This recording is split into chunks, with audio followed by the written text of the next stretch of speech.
मुलांनो, सुस्वागतम. संगीता भालसिंग या माझ्या यूट्यूब चॅनलवर तुम्हा सर्वांचे हार्दिक स्वागत. राज्यशास्त्र इयत्ता 12वी हा विषय आपण अभ्यासाला घेतलेला आहे आणि प्रकरण क्रमांक 1 1991 नंतरचे जग हे प्रकरण अभ्यासत आहोत.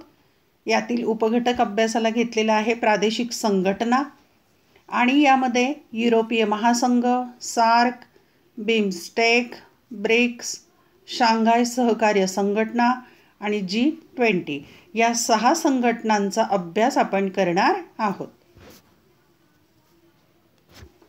आता आपण शीतयुद्धोत्तर काळातील काही महत्त्वाच्या प्रादेशिक संघटनांचा आढावा घेऊ. शीतयुद्धोत्तर काळातील या संघटना आहेत आणि प्रादेशिक संघटना आहेत. त्यातली पहिली संघटना आहे युरोपीय संघ. दुसरे महायुद्ध व त्यानंतर शीतयुद्ध यामुळे आलेल्या सततच्या अस्थिरतेमुळे युरोपमधील देशांना कायमच एकत्र येण्याची प्रेरणा मिळाली आहे. की शीतयुद्धाचा काळ आणि नेहमी राजकीय अस्थिरता त्यामुळे युरोपातील देशांना एकत्र येण्याची प्रेरणा मिळाली किंवा एकत्र यावंसं वाटलं. युरोपीय संघाची सुरुवात आर्थिक सहकार्य दृढ करणारी संस्था म्हणून झाली. आर्थिक बाबतीत एकमेकांना सहकार्य करणं, दृढ करणं याच्यासाठी ही संस्था स्थापन झाली. याच धर्तीवर युरोपीय संघाची स्थापना झाली. म्हणजे आर्थिक सहकार्य दृढ करण्यासाठी युरोपीय संघाची स्थापना झाली. त्यामागची कल्पना अशी होती की जेव्हा देश एकमेकांशी व्यापार करतील तेव्हा ते आर्थिकरित्या परस्परांवर अवलंबून असतील. त्यामुळे त्यांच्यामधील संघर्ष टळू शकेल. की राष्ट्रातला संघर्ष कधी टळेल तर त्यांचा एकमेकांशी व्यापार झाला तर, कारण व्यापाराच्या माध्यमातून ते एकमेकांवर अवलंबून राहतील. यासाठीच युरोपीय कोळसा व पोलाद समुदाय आणि युरोपीय आर्थिक समुदाय या 2 संस्थांची अनुक्रमे 1951 आणि 1957 साली स्थापना झाली. युरोपीय कोळसा व पोलाद समुदाय ही 1951ला आणि युरोपीय आर्थिक समुदाय 1957ला या 2 संस्था स्थापन झालेल्या आहेत व्यापाराच्या माध्यमातून. पुढे या सर्व संघटना एकमेकात विलीन होऊन युरोपीय समुदाय किंवा युरोपियन कम्युनिटी म्हणून ओळखले गेले. ते एकत्र झाल्या संस्था. 1973 एका कराराअंतर्गत युरोपीय संसद निर्माण करण्यासाठी एक करार करण्यात आला होता. 1973ला एक करार झाला. 1980च्या दशकात युरोपीय संघाची एक बाजारपेठ तयार करण्याच्या दृष्टीने प्रयत्न सुरू होऊन 1993 ती प्रक्रिया पूर्ण झाली. 1980च्या दशकात प्रयत्न सुरू झाले की युरोपीय संघाची एक बाजारपेठ तयार करायची आणि 1983 ती बाजारपेठ पूर्ण झालेली आहे. 7 फेब्रुवारी 1992 रोजी मास्त्रिक्ट, हे लक्षात ठेवा, नाव एक कराराचं नाव आहे. मास्त्रिक्ट करार अंमलात येऊन युरोपीय संघाची स्थापना झाली. हे विधान महत्त्वाचं आहे, लक्षात ठेवा. 7 फेब्रुवारी 1992ला मास्त्रिक्ट करार अंमलात आला आणि युरोपीय संघाची स्थापना झाली. या करारामुळे सहकार्याचा परीघ वाढला. म्हणजे एकमेकांना सहकार्याचा भाग वाढलेला आहे आणि त्यात अंतर्गत व्यवहार, न्यायालयीन बाबी, परराष्ट्र आणि संरक्षण धोरणांचा समावेश झाला. म्हणजे या बाबीतही सहकार्य होऊ लागलं एकमेकांना. अंतर्गत व्यवहार, न्यायालयीन बाबी, परराष्ट्र धोरण, संरक्षण धोरण. या करारातून आर्थिक पातळीवर एकीकरण होऊन युरो या समान चलनाचा उदय झाला. एक चलन निर्माण झालं, समान चलन, युरो त्याला म्हणतात. युरो हे चलन निर्माण झालं आणि युरो हे चिन्ह आहे आपलं रुपयाचं जसं आहे तसं यांचं हे चिन्ह युरोचं. हे युरोपियन संघामधील 28 पैकी 19 देशांचे अधिकृत चलन आहे. युरोपीय संघात 28 देश आहेत, त्याच्यापैकी 19 देशांनी युरो हे चलन स्वीकारलेलं आहे अधिकृतरित्या. या देशांना एकत्रितपणे युरो झोन म्हणून ओळखले जाते. युरो झोन कोणते देश तर हे युरोपियन संघामध्ये ज्यांनी युरो हे चलन स्वीकारलेलं आहे ते युरो झोनमध्ये येणारे देश. निव्वळ आर्थिक संघटनांच्या दृष्टीने सुरू झालेली युरोपीय सहकार्याची प्रक्रिया विकसित होऊन आता हे संघटन हवामान बदल, पर्यावरण, आरोग्य, परराष्ट्र संबंध, सुरक्षा व स्थलांतर अशा विविध धोरण क्षेत्रामध्ये कार्यरत आहे. म्हणजे केवळ व्यापाराच्या निमित्ताने किंवा आर्थिक संघटनाच्या निमित्ताने ही संघटना झाली सुरू पण आता अनेक बाबीत एकमेकांना सहकार्य आहे की संघटन, हवामान बदल, पर्यावरण, आरोग्य, परराष्ट्र संबंध, सुरक्षा व स्थलांतर अशा विविध धोरणात हा संघ कार्यरत आहे. आता पाहूया आपण, तुम्हाला माहीत आहे का ह्या चलनाच्या बाबत. 1 जानेवारी 1999 साली जगातील चलनांच्या बाजारात युरोचा प्रवेश झाला. युरोचा प्रवेश कधी झाला तर 1999 मध्ये, 1 जानेवारी 1999 मध्ये. ब्रिटन, स्वीडन आणि डेन्मार्क यांचा अपवाद वगळता युरोपीय संघाच्या सगळ्या देशामध्ये युरोचा वापर सुरू झाला. सगळ्या देशांनी स्वीकारला, फक्त कोणी स्वीकारला नाही तर ब्रिटन, स्वीडन आणि डेन्मार्क यांनी युरोचा स्वीकार केला नाही. युरोपीय संघातील युरो हे राष्ट्रीय चलन म्हणून स्वीकारलेल्या देशांच्या भौगोलिक आणि आर्थिक प्रदेशाला युरो झोन असं म्हणतात. म्हणजे ज्यांनी युरो चलन स्वीकारले त्या देशांचं भौगोलिक आणि आर्थिक प्रदेशाला युरो झोन असं म्हणतात. झोन म्हणजे भाग. आता उपक्रम दिलाय तुम्हाला, शोधा पाहू. युरोपीय संघाचे सदस्य देश कोणते? गुगलवर शोधा आणि करून पहा. युरोझोन राष्ट्रांची यादी तयार करा. कोणकोणते युरोझोनमध्ये येणारे राष्ट्र आहेत त्याची यादी करा इंटरनेटच्या मदतीने. पुढे पाहूया आता. शेंगेन प्रदेशाची निर्मिती ही युरोपीय संघाची सगळ्यात मोठी कामगिरी मानली जाते. शेंगेन प्रदेश लक्षात ठेवा, याची माहिती पुढे येईल. शेंगेन प्रदेशाची निर्मिती झाली.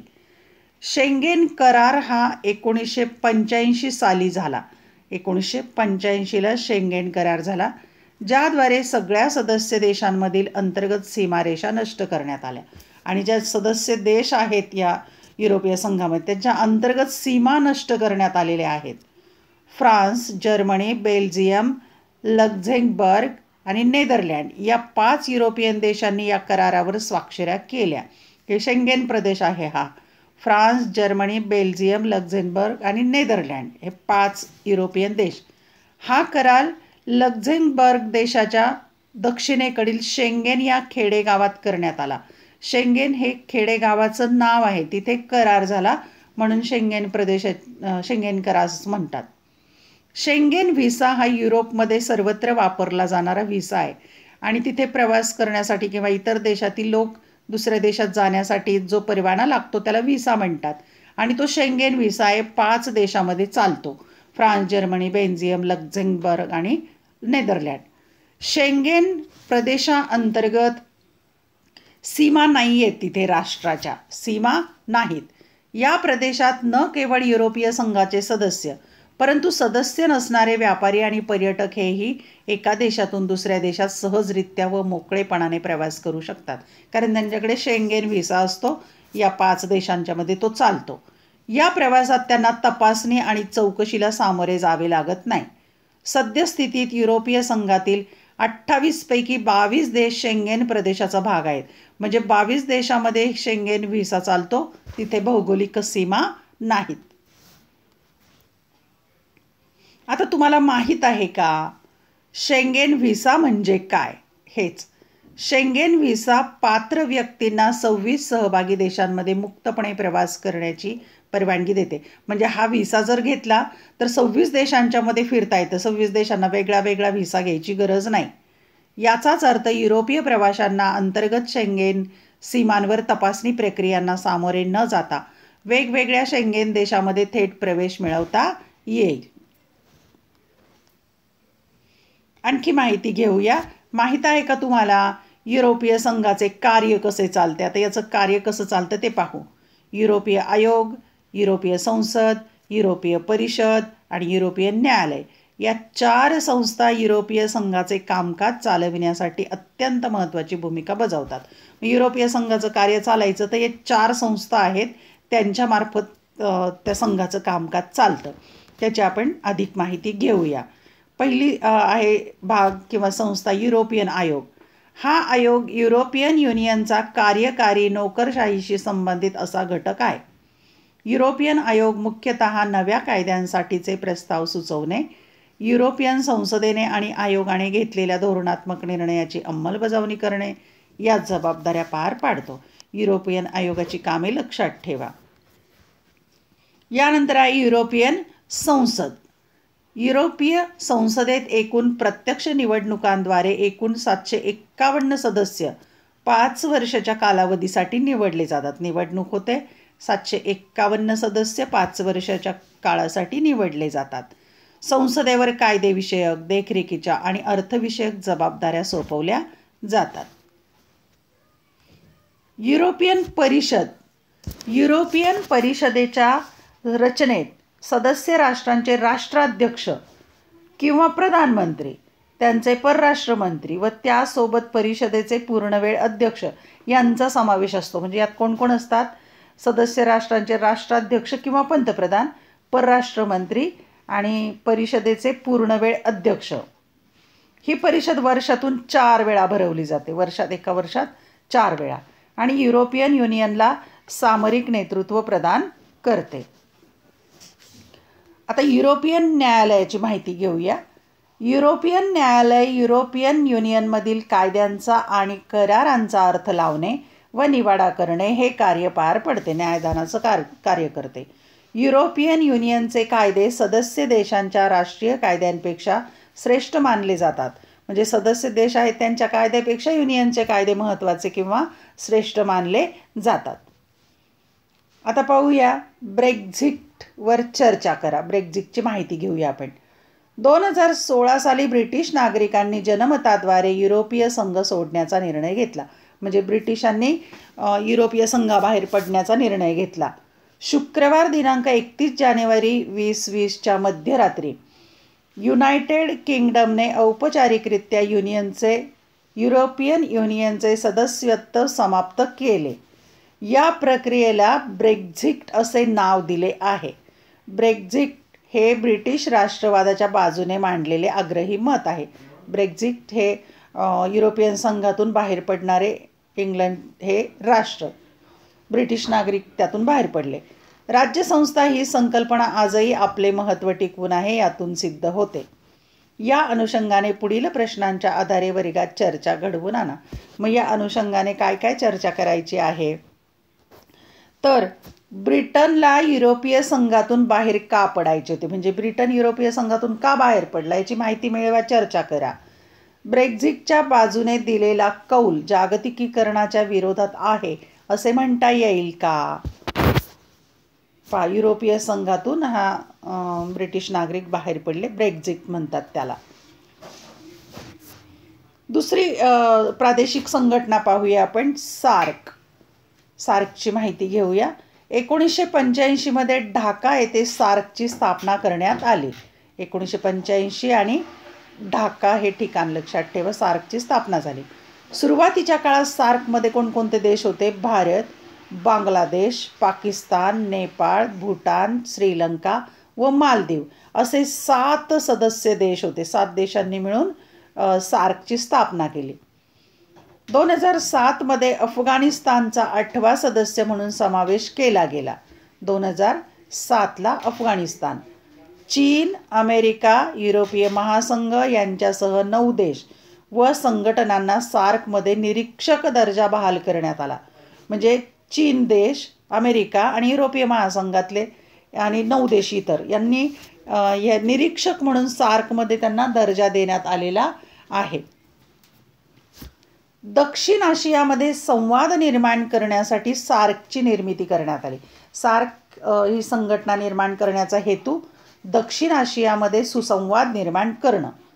या अनुषंगाने दक्षिण आशियाई प्राधान्य व्यापार करार SAPTA 1993 साली अस्तित्वात आला. 1993चा करार आहे दक्षिण आशियाई प्राधान्य व्यापार करार.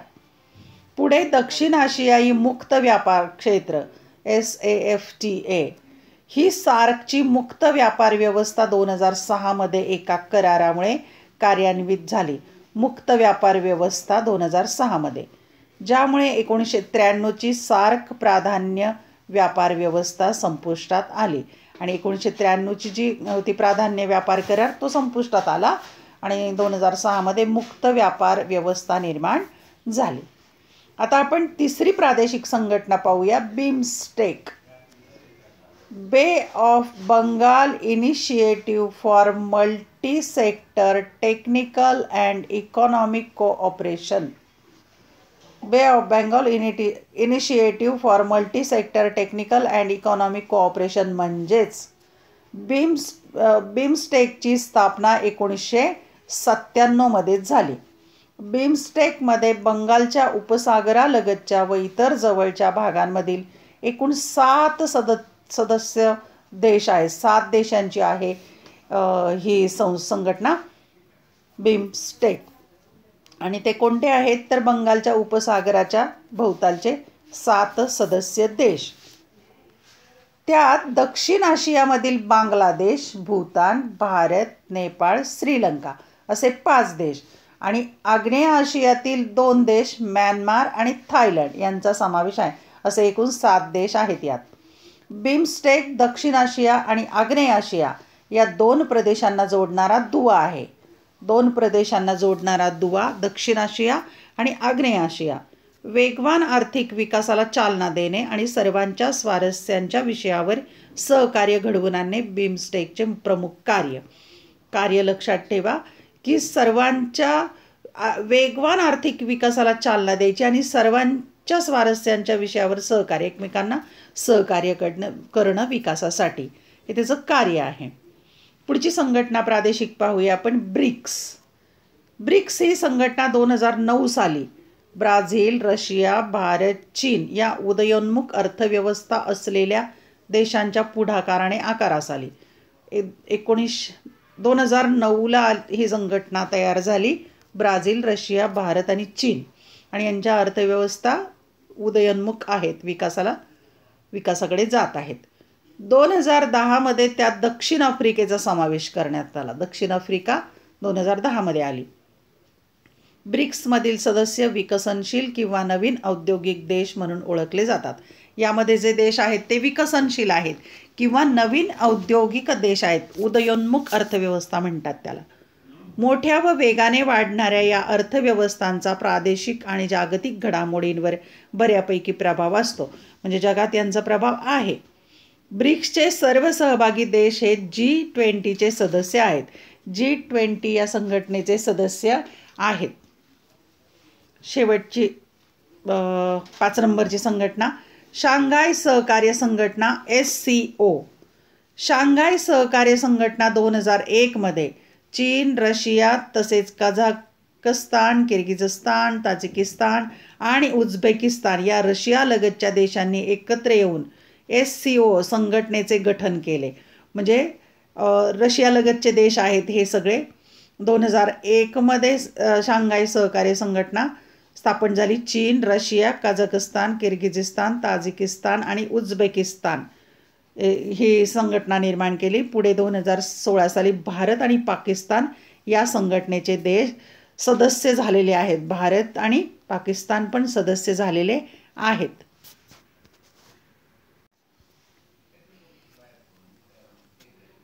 काही वर्षात या संघटनेने दहशतवादाविरुद्ध सहकार्याच्या दिशेने महत्त्वाची पावले उचलली आहेत. हे फार महत्त्वाचं आहे की जगामध्ये दहशतवाद खूप आहे, त्याच्या विरुद्ध काम ह्या संघटना करतात. राजकीय संवाद किंवा चर्चा व आर्थिक सहकार्य याद्वारे शांतता व स्थैर्य राखणे हे या संघटनेचे प्रमुख उद्दिष्टांपैकी एक आहे. म्हणजे राजकीय जर संघर्ष असेल तर चर्चा, संवाद करायची, आर्थिक सहकार्य करायचं, त्या मार्गाने शांतता आणि सुव्यवस्था किंवा स्थैर्य राखायचं. या व्यतिरिक्त व्यापार, संशोधन आणि तंत्रज्ञान या क्षेत्रांमध्ये सहकार्याला ही संघटना चालना देते. म्हणजे वेगवेगळ्या क्षेत्रात एकमेकांना सहकार्य करून विकास साधण्याचं उद्दिष्ट आहे. आणि शेवटची संस्था आहे G20. महत्त्वाची आहे, परीक्षेला येते. युरोपियन युनियन आणि 19 इतर राष्ट्रांची सरकारे आणि मध्यवर्ती बँकांचे गव्हर्नर यांची 1999मध्ये G20 नावाने आंतरराष्ट्रीय व्यासपीठ तयार करण्यात आले. 1999ला स्थापना झालेली आहे. यामध्ये कोण कोण आहे? युरोपियन युनियन आणि 19 इतर राष्ट्रांची सरकारे, 19 राष्ट्रांची सरकार आणि मध्यवर्ती बँकांचे जे गव्हर्नर असतात ते पण यामध्ये आहेत. आणि G20 नावाने हे व्यासपीठ निर्माण झाले. त्याचा मुख्य उद्देश आहे आर्थिक स्थैर्याबाबत चर्चा करणे. देशाच्या आर्थिक स्थैर्याबाबत चर्चा हा होय. 2008 पासून G20चा शिखर परिषदांमध्ये राष्ट्रप्रमुख किंवा राष्ट्राध्यक्ष तसेच त्यांचे अर्थमंत्री आणि परराष्ट्र व्यवहार मंत्री भाग घेताना दिसतात. म्हणजे 2008 पासून यामध्ये ज्या परिषदा होतात त्यामध्ये राष्ट्रप्रमुख असतात किंवा अर्थमंत्री परराष्ट्रमंत्री भाग घेताना दिसतात. America, Britain, Germany, France, Japan यासारखी विकसित राष्ट्रे, म्हणजे ही विकसित राष्ट्रे G20चे सभासद आहेत. विकसित आणि विकसनशील राष्ट्रांच्या दरम्यान चर्चा होण्यासाठी हे एक व्यासपीठ आहे. म्हणजे विकसित राष्ट्र आणि विकसनशील राष्ट्र यांच्यामध्ये चर्चा झाली पाहिजे विकासाच्या संदर्भात, त्यासाठी हे व्यासपीठ उपयुक्त आहे. G20मध्ये भारताने सातत्याने सक्रिय सहभाग घेतला आहे आणि भारताचा सक्रिय सहभाग इथे आहे. या पाठात आपण 1991 पासूनच्या जागतिक राजकारणातील काही महत्त्वाच्या घटना आणि कल पाहिले. सोव्हिएत महासंघाच्या ऱ्हासानंतर महत्त्वाच्या अशा बदलांचा आपण आढावा घेतला आहे. पुढील पाठात याच बदलांचा संकल्पनात्मक अभ्यास करूया. धन्यवाद. व्हिडिओ लेक्चर आवडल्यास चॅनल सबस्क्राईब करा, बेल आयकॉन प्रेस करा, म्हणजे मी नवीन व्हिडिओ पोस्ट केला की त्याचं नोटिफिकेशन तुम्हाला मिळेल. अभ्यासासाठी शुभेच्छा.